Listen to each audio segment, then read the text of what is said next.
I prefer baguette bread with Schinken and grated cheese.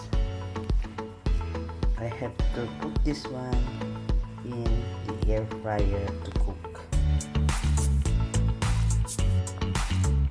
One by one, I have to put this one inside.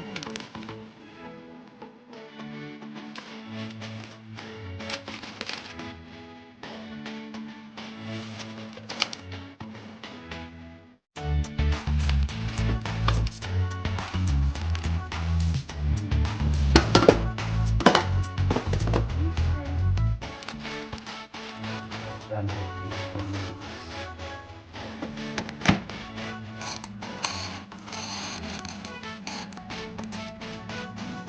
Let's wait 13 minutes.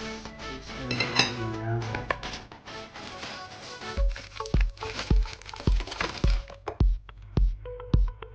After 10 minutes, it's already done. Now this is now finished. Ready to eat.